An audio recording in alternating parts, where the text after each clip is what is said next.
खुदावन यीशु मसीह के जलाली और कदूस नाम में आप सबको सलाम। हालेलुया।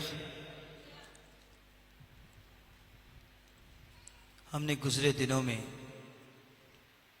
बल्कि कल और परसों, हमने खुदावन यीशु मसीह के पैदाइश के दिन को रूहानी जोश से खूब मनाया है और हम इस बात पर ईमान रखते हैं कि खुदावन यीशु मसीह हम सब की निजात बनकर इस दुनिया में आए। इसे बड़ा दिन भी कहा जाता है। बड़ा दिन इसलिए नहीं कहते कि ये दिन 24 घंटों से ज्यादा होता है, बल्कि इसे बड़ा दिन इसलिए कहा जाता है क्योंकि इस दिन में खुदा ने कोई काम बड़ा किया है। और खुदा ने जो बड़ा काम किया वो ये किया कि खुदा ने अपने इकलौते बेटे को दुनिया में भेजा ताकि वो हम सब का निजात दहिंदा बनकर आए। और इसीलिए कहा जाता है कि ये दिन जो है ये कायनात के अंदर बड़ा दिन है। मैं बाइबल में से आपको दो ऐसे दिनों पर हम गौर करेंगे, कह लीजिए कि वो बाकी तमाम दिनों से वो बड़े दिन कहलाए। हालांकि मैं ये समझता हूं कि मेरे और आपके लिए बड़ा दिन वो दिन है जिस दिन खुदा मेरी और आपकी जिंदगी के अंदर कोई अजीब जलाली काम करे। वो दिन मेरे और आपके लिए बड़ा दिन है।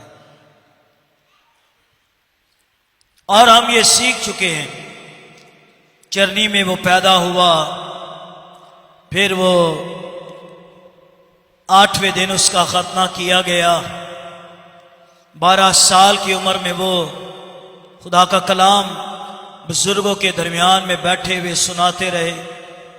30 साल की उम्र में दरियाए यरदन में उन्होंने बपतिस्मा लिया है और 3.5 साल तक वो मुनादी करते रहे, खिदमत करते रहे।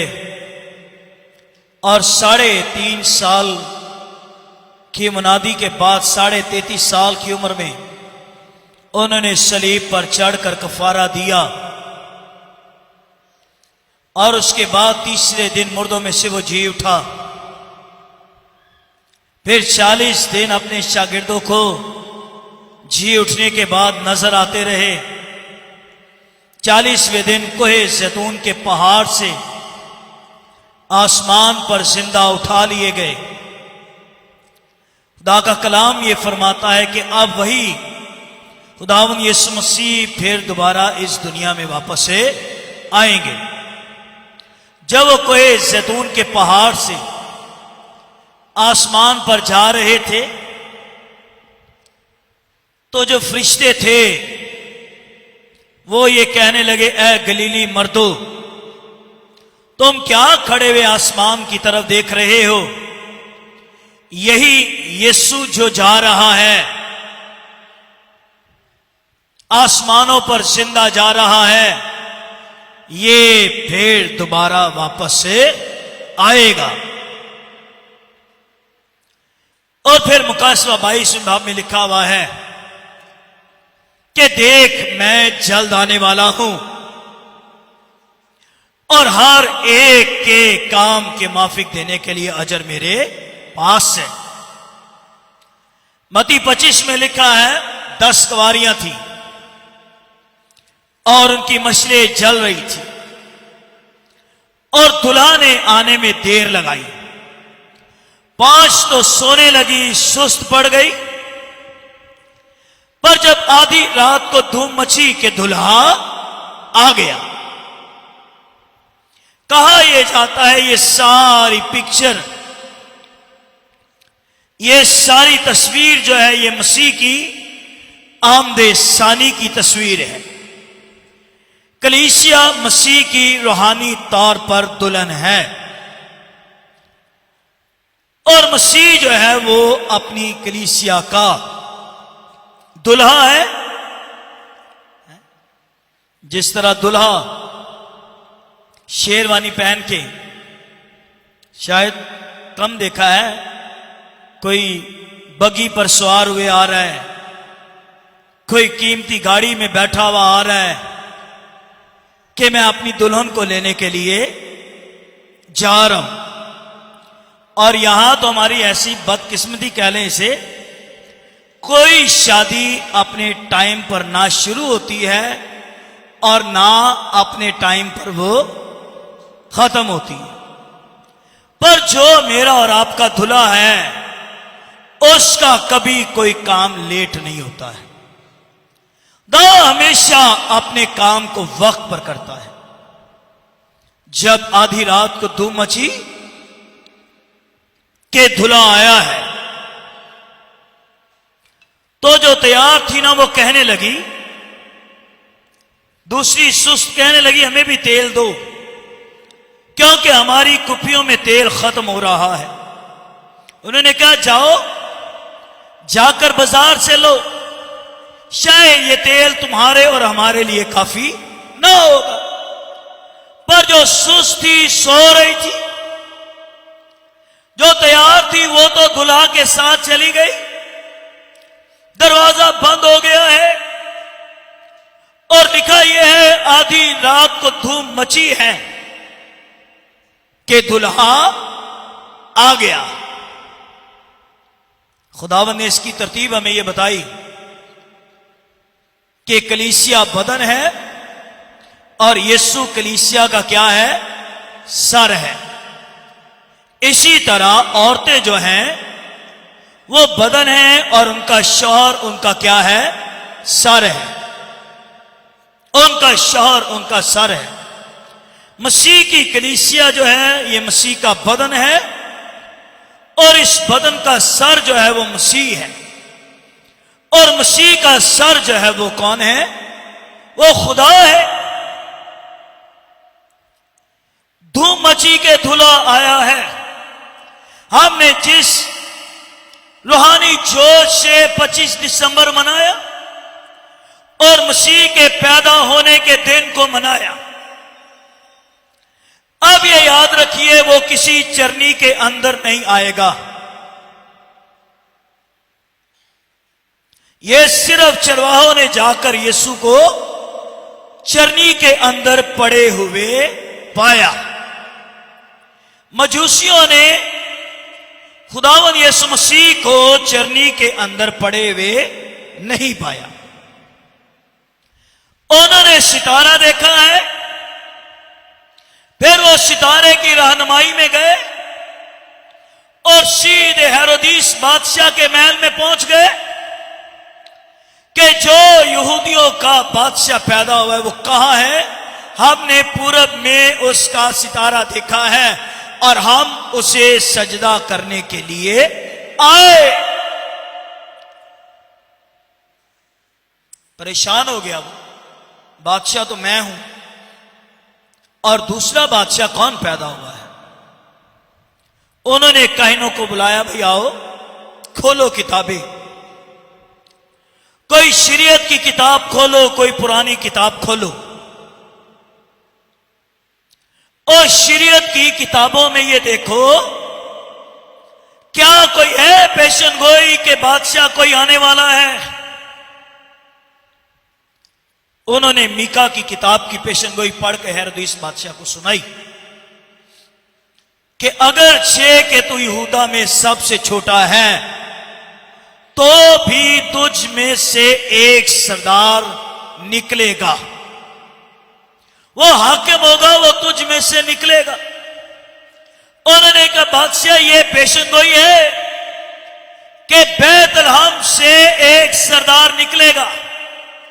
और यीशु ना सिर्फ सरदार है बल्कि रूहानी तौर पर यीशु सरदार काहिन भी है। ये सिर्फ देख के आगे चले। तैश में आया, हिसाब किताब करने लगा, जब से ये मजूसी चले थे इनको मुझ तक पहुंचते पहुंचते कितना टाइम पीरियड लग गया। उन्होंने हिसाब लगाया, मुझ तक पहुंचते पहुंचते इनको 2 साल लग गए। उसने ऐलान करवा दिया, भाई जितने 2-2 साल के बच्चे जो पैदा हुए हैं उन सबको मार डाला जाए। तो जो यहूदियों का बादशाह पैदा हुआ है वो उन सारे बच्चों में वो भी क्या हो जाएगा, मर जाएगा। ये उसका मंसूबा था, वो मर जाएगा। लेकिन खुदा जो है तरह बतरा और हिस्सा ब हिस्सा खुदा अपने लोगों की रहनुमाई करता रहता है। ना तरह बतरा अपने लोगों की रहनुमाई करता रहता है, उनको क्या करना है, किधर जाना है, किस तरफ जाना है। जब ये मजूसी पहुंचे उस घर में जहां मरियम और यूसुफ और वो बच्चा था, तो वो 2 साल का तो हो चुका था।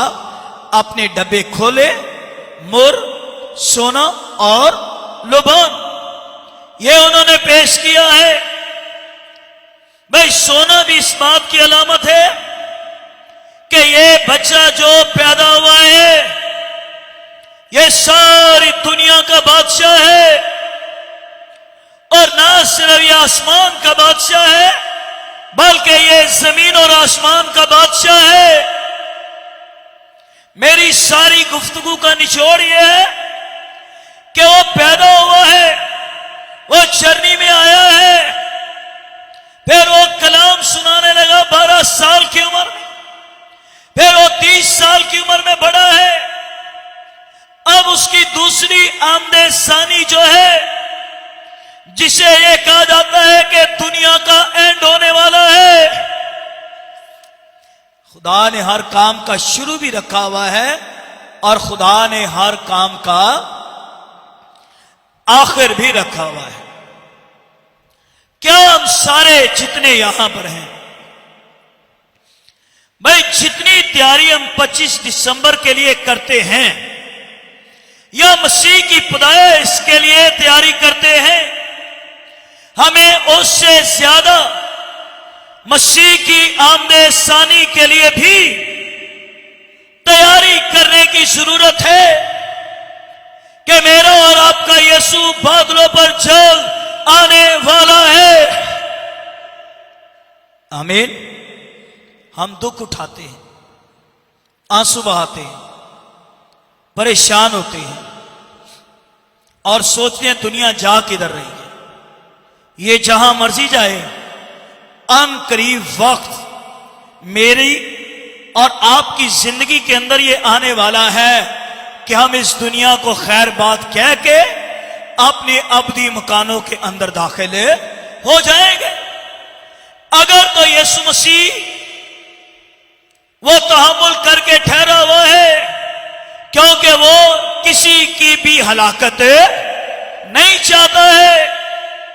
चलो आज रात अगर यीशु आ जाए तो आप मेरी बहन मेरे भाई सोचिए, शायद आपका खामन आसमान की बादशाही में न जा सके, शायद आपका बच्चा कोई जो खुदा के कलाम से दूर है, मनशियात में है, शराब में है और सारी सारी रात चरनियों की रखवाली कर रहा है, वही गाली गलोच हो रहा है, वही गाने चल रहे हैं, वही सारा कुछ चल रहा है, वही सारी सारी रात मोबाइल पर वो चल रहा है।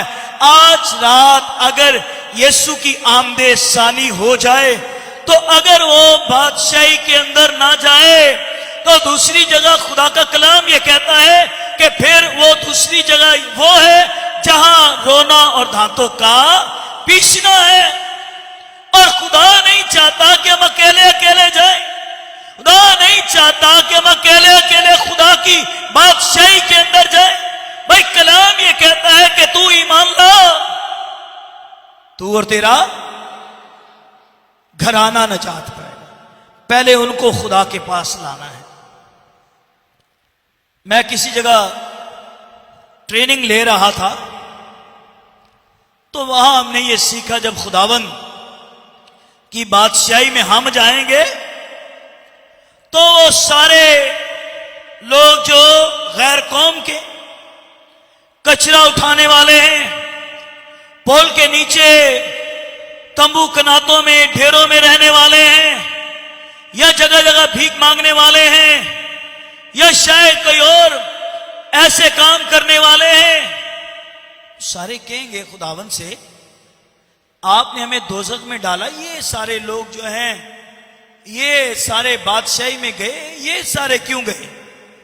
फरिश्ता ने ये जवाब देगा, ये सारे इसलिए खुदा की बादशाही में गए हैं क्योंकि ये खुदावन यीशु मसीह पर क्या लाए? ईमान लाए, और इन्होंने तौबा की और इन्होंने अपने गुनाहों को तर्क किया है, इसलिए ये खुदा की बादशाही में दाखिल हुए हैं। तो वो ये सवाल उठाएंगे कि अगर इन्हें यीशु की निजात का पता चला है, अगर इन्हें यह पता चला कि यीशु हमारे गुनाहों के लिए मुआ है, तो ये पैगाम इन्होंने हमें क्यों नहीं आकर दिया है? ये पैगाम इन्होंने हमें क्यों नहीं पहुंचाया है?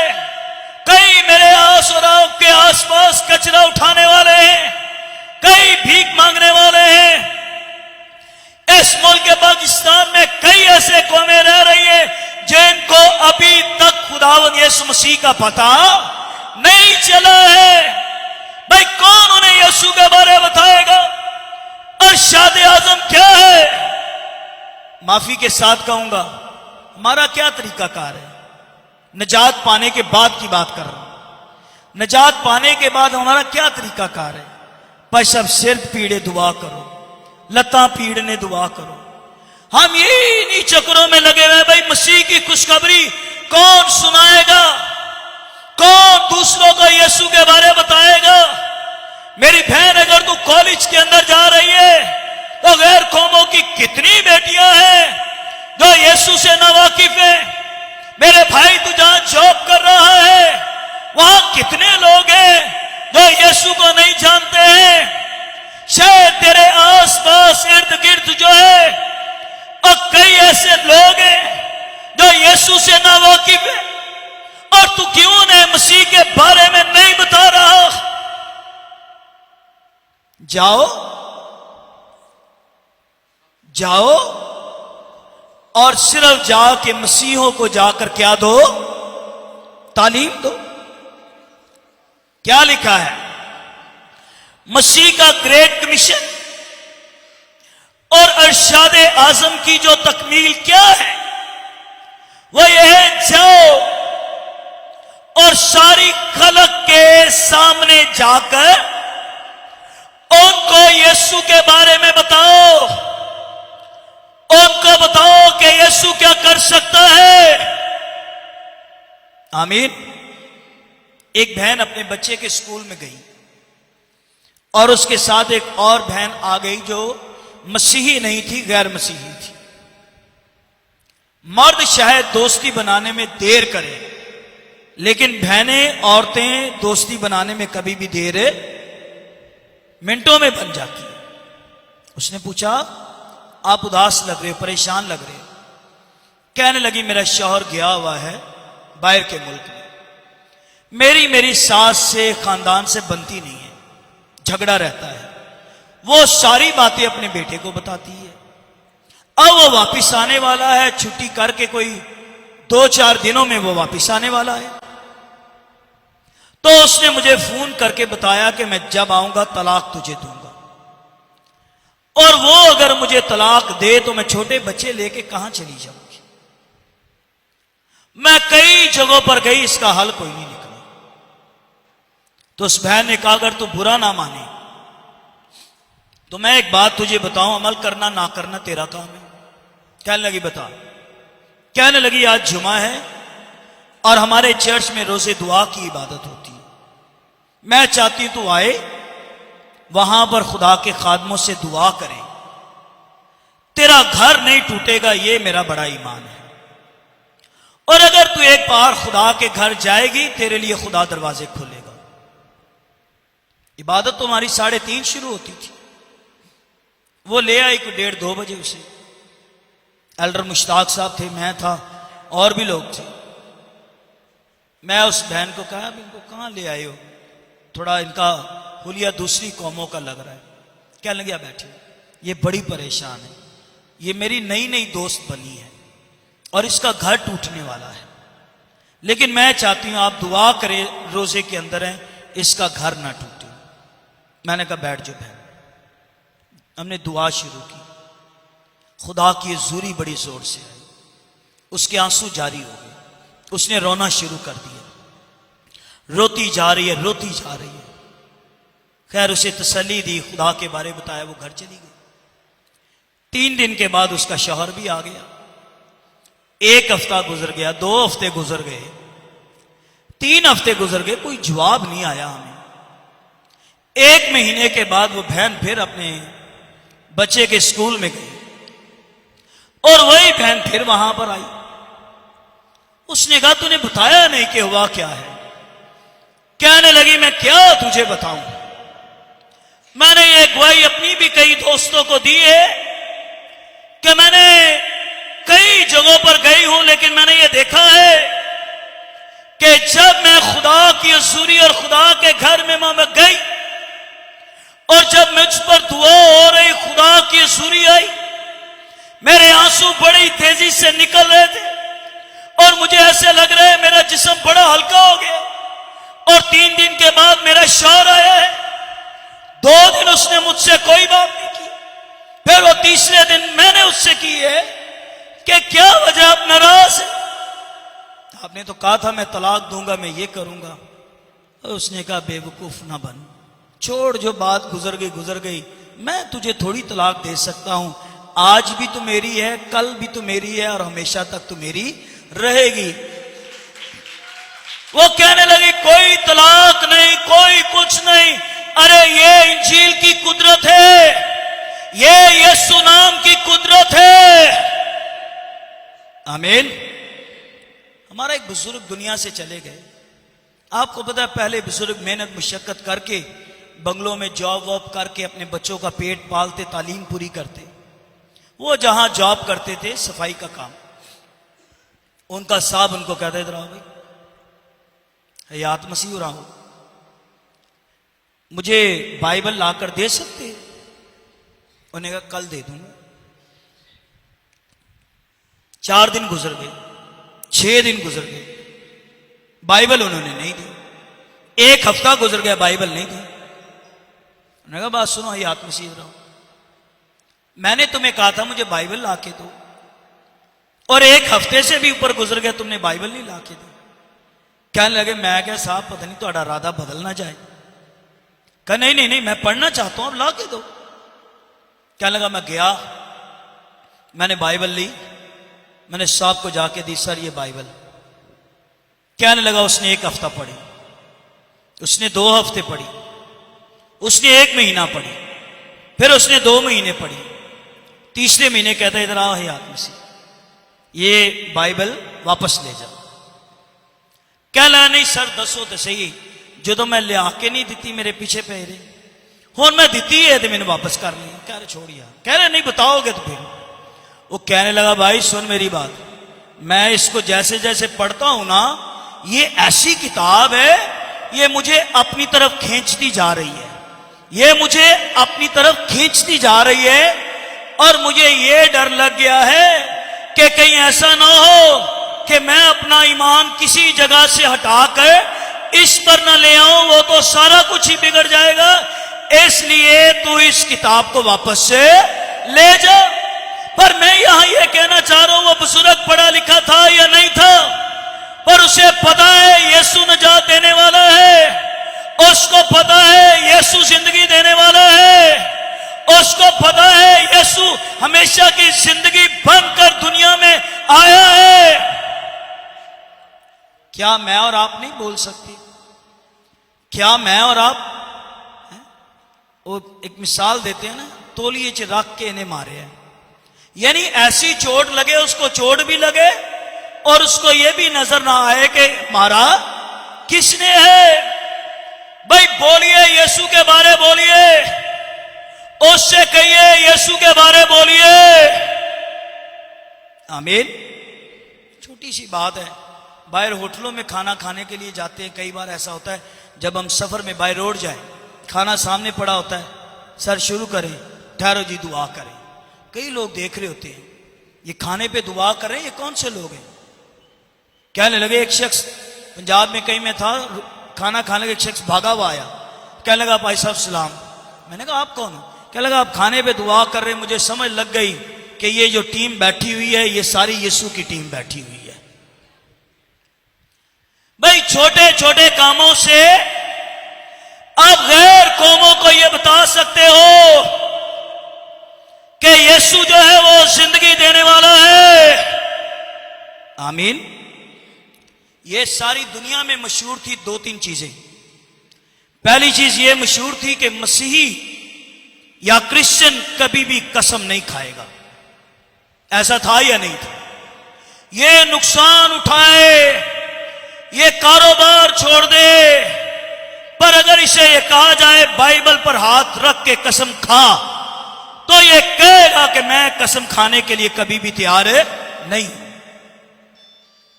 शायद आज थोड़ा सा ना ये बातें थोड़ी आज कमजोर होना शुरू हो गई है। फिर दूसरी चीज हमारी ये थी कि ये कभी भी झूठ नहीं बोलेंगे, ये कभी भी झूठ नहीं बोलेंगे। और तीसरी चीज ये थी कि ये कभी भी चोरी नहीं करेंगे। ये तीन चीजें इससे ज्यादा हो सकती हैं, पर ये तीन चीजें मसीहों में बड़ी पक्की थी कि ये चोरी भी नहीं करेंगे, ये झूठ भी नहीं बोलेंगे, और ये कभी भी कसम नहीं खाएंगे। कई बार लोगों की लड़ाई हो जाए ना किसी बात पे, तो फटाफट बाइबल को बीच में ले आएंगे, कहेंगे भाई जी बाइबल ले आओ। ओ भाई आपका क्या वास्ता? खुदा के कलाम में लिखा है ना आसमान की कसम खा, ना जमीन की कसम खा, और ना अपने सर के बालों की भी कसम खा। ये तो मना किया गया है, तुझे कसम खानी ही नहीं है भाई। तो चलो ये कह रहा हूं कि मसीह की मनादी जो है ये मेरे और आपके लबों से होनी चाहिए, निकलनी चाहिए। मैं मुर्गी की दुकान पे चला गया, 1000 का नोट दिया 200 की ली, तो वापस मुझे कितने आने थे? 800। तो उसने मुझे वापस दिए 900 या ऐसे ही कुछ था, पैसे ज्यादा दिए। मैं जाने लगा, फिर मैंने गिने, मैंने कहा नहीं उसको वापस देनी चाहिए। मैं फिर उस वापस गया, मैंने कहा ये भाई साहब आपने पैसे ज्यादा दिए तो मैं वापस दे रहा हूं आपको, आपसे गलती हो गई है। 2-3 बंदे वहां खड़े थे, कहने लगे लो भी पहला बंदा आया है जिसने पैसे ज्यादा देकर हमें पैसे वापस कर रहा है। अगर आपकी जगह पर कोई और होता तो शायद उसको जितने मिले थे वो उतने ही जो है वो ले जाता। मैंने उसे ये कहा सुन भाई, चलो ये तो पैसे की बात है, अगर कोई इससे भी ज्यादा बात होती तो हम वापस नहीं जाते हैं, क्योंकि मसीह है और क्रिश्चियन है, हमें ये सिखाया गया है कि तुमने जिससे भी कोई गलती हो जाए उसकी रकम उसको वापस करनी है। अब मुझे ये बताइए जो आसपास दाएं बाएं खड़े हुए थे वो कहने लगे कि वाकई भाई मसीह ये करते हैं। पैगाम तो मैं ये दे रहा हूं यीशु जल्द आने वाला है। ओ भाई क्रिसमस की तैयारियां करते रहते हैं, चरनियों की तैयारियां करते रहते हैं, अपनी शादियों की, बच्चों की शादियों की तैयारियां करते रहते हैं, घर की शादियों की तैयारी में लगे हुए हैं। पर क्या हमने मसीह की आमने सानी के लिए भी अपने आप को तैयार किया हुआ है? आज रात यीशु आ जाए, आज रात आ जाए। तो जो तैयार थे वो खुदावन की बादशाही में जाएंगे। एक और गवाही देकर फिर मैं हवाला पढ़ूंगा, टाइम ज्यादा हो रहा है। एक दफा लालू खेत का वाकया, हमारे चर्च का, वो भाई रिक्शा चलाता, कुछ बंगले वाले आए, बैठे, सामान लिया, शॉपिंग की, सारा कुछ किया। जब वो वापिस आया उनको उतारा और वो चला गया रिक्शे वाला। शॉपर पड़े हुए हैं, उसने वो शॉपर उठा के आगे रख लिए। उसने वो शॉपर खोले तो उन शॉपर के अंदर, दोनों शॉपरों में जेवर था, सोने का था, कोई 8 लाख रुपए का होगा दोनों शॉपर में। इतने में बंगले वालों को याद आया कि वो तो शॉपर गाड़ी में रह गए। वो बाहर आए भागे हुए, वो दुकानों वालों को पूछ रहे हैं कि आपने यहां से कोई रिश्के वाला देखा है? वो खड़ा हुआ है, वो चला गया, कहां गया है? किसी ने देखा? उन्होंने पूछा भी क्या हुआ है? कहने लगे उसमें 2 शॉपर रह गए और उसमें जेवर थे हमारे और वो चला गया। जो वहां खड़े थे वो सारे ये कहने लगे, लो भाई, जो गया है वो वापस कभी नहीं आएगा। उसकी तो मौज लग गई भाई, उसको तो 8 लाख रुपए मिल गया, वो थोड़ी वापस आएगा। वो आधे घंटे में वो रश्का घुमाकर फिर वापस वहां गया है। जब वो वहां वापस गया है, वो सारे दुकानदार और वो बंगले वाले गलियों में उसे ढूंढ रहे, वो वहां खड़ा हुआ है। उसने जाकर रश्का वहां खड़ा कर दिया है। वो कहने लगे यही है, यही है, ये वापस आ गया है। कहने लगा जी मैं वापस आया, आपका सामान रह गया है, ये आपकी अमानत है, ये सामान रह गया, ये आपका है। वो कहने लगे तुम्हें पता है इसके अंदर क्या है? कहने लगा इसके अंदर क्या है? और कहने लगे हमारे 8 लाख के जेवर जो है, हमारे घर में शादी है और हमने शॉपिंग, इसमें 8 लाख रुपए के जेवर है, तो हम तो ये सोचे कि आप कभी वापस ही नहीं आओगे। और सारे दुकानदार ये कहने लगे कि यार ये अजीब आदमी है, ये वापिस आया है और तुझे पता है क्या है? और कोई वापिस नहीं आता है। और कहने लगा सुनो भाइयों मेरी बात। वो बंगले वालों कहने लगा सुनो, मेरा नाम ये है और मैं एक मसीह हूं और मैं यीशु पर ईमान रखता हूं। उसने हमें ये नहीं सिखाया है ये 8 के क्या, ये 16 के भी होते तो मैंने वापस देने के लिए आना था। और जितने दुकानदार वहां पर थे वो सारे कहने लगे अगर ये मसीह की जगह कोई और बंदा होता तो इसने कभी भी वापस नहीं आना था। ये वापस इसलिए आया है कि ये क्रिश्चियन बंदा है, ये वापस इसलिए आया है ये मसीह को मानता है। आप देखें छोटे छोटे काम करने से भी आप अपनी जिंदगियों में खुदावन यीशु मसीह की गवाही दे सकते हैं कि वो जल्द आने वाला है। निकालिए, सिर्फ हवाला पढ़ूंगा, कोई तफसीर नहीं करूंगा। यशाया 38वां बाब, यशाया 38वां बाब, पहली आयत। उन्हीं दिनों में हिजकिय्याह ऐसा बीमार पड़ा कि मरने के करीब हो गया। और यशाया नबी आमूस के बेटे ने उसके पास आकर उससे कहा खुदावंद यूं फरमाता है कि तू अपने घर का इंतजाम कर दे, क्योंकि तू मर जाएगा, बचने का नहीं। तब हिजकिय्याह ने अपना मुंह दीवार की तरफ किया और खुदावंद से दुआ की। इसे ये पैगाम मिला है कि ये जो है तेरा वक्त खत्म हो गया है, तू मर जाएगा। ये यशाया नबी ये कह रहा है कि तू मर जाएगा, तेरा वक्त खत्म हो गया। तो हिजकिय्याह ने दीवार की तरफ मुंह किया और जार जार रोने लगा, दुआ करने लगा और कहा खुदावन मैं तेरी मिन्नत करता हूं, याद फरमा कि मैं तेरे हजूर में सच्चाई पूरे दिल से चलता रहा हूं और जो तेरी नजर में भला वही किया है। और हिजकिय्याह जार जार रोया।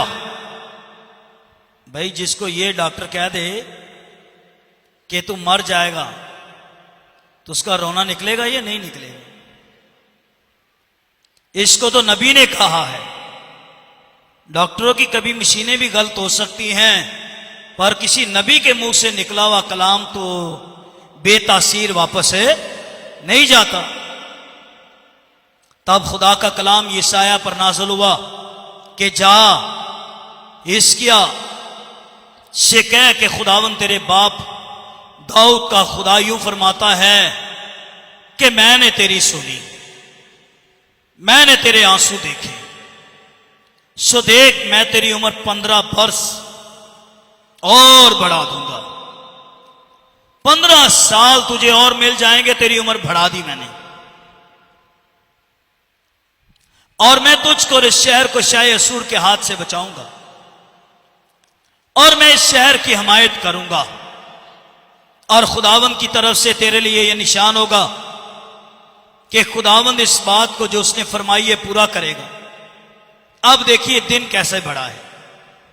देख मैं आफताब के ढले हुए साए के दर्जनों में से आखिस की धूप की घड़ी के मुताबिक 10 दर्जे आगे या पीछे पीछे फॉर एग्जाम्पल देने लगा हूं। दोपहर के 3 बजे हुए हैं और इसे एक कलाम मिला है कि ये पीछे जाएगा, तो गोया ऐसे हुआ है जैसे 12 बजे हुए।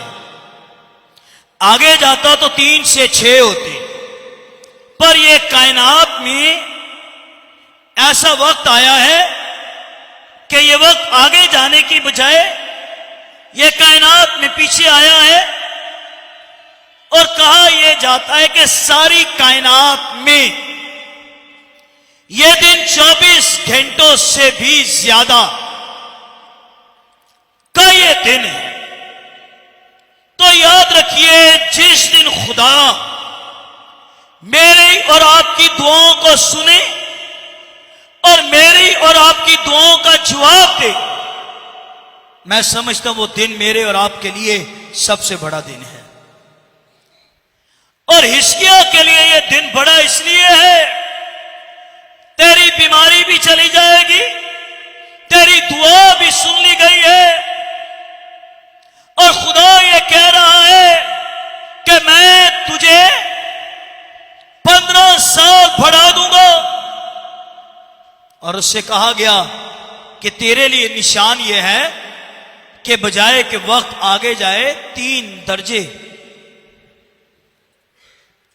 10 दर्जे यह लिखा है, हां साए के दर्जनों में से 10 का भी जिक्र नहीं है। देख मैं आफताब के ढले हुए साए के दर्जनों में से आखस की धूप की घड़ी के मुताबिक 10 दर्जे पीछे लौटा दूंगा। और चुनाचे आफताब दिन दर्जों से ढल गया था, उनमें से 10 दर्जे पीछे लौट गया। ऐसा जबरदस्त ये कायनात में काम हुआ है, ये कभी उसके बाद आज तक ये कभी नहीं हुआ है कि वक्त आगे जाने की बजाय पीछे आया है। और अगर मैं इस सारी स्टडी की तरफ जाऊं तो कायनात के अंदर एक और दिन जो सबसे बड़ा दिन कहलाया है, वो कौन सा दिन है? जब जंग लगी हुई थी अमालिकियों के साथ इसराइल की, तो यहोशू ने सूरज को देखा है और सूरज को देखकर वो ये कह रहा है कि जब तक मैं न तुझसे कहूं तू ठहरा रहे। और वो भी कायनात में सबसे बड़ा दिन होगा। कुछ ये टाइम पीछे गया, कुछ वो टाइम आगे बढ़ा है। सो याद रखिए मुख्तसर बात कि मेरी और आपकी जिंदगी के अंदर ये दिन गुजर गया। अब मसीह की आमदे सानी का बड़ा दिन आने वाला है। सो हमने अपने आप को मसीह की आमदे सानी के उस बड़े दिन के लिए तैयार करना है। कहीं ऐसा ना हो कि हम जमीन पर बड़े दिन तो हर साल मनाते रहें, चरनियां बनाते रहें, डेकोरेशन करते रहें, और जब वो बड़ा दिन मसीह की आमदे सानी का बड़ा दिन आए और हम उस दिन के अंदर शामिल और दाखिले ना हो सके।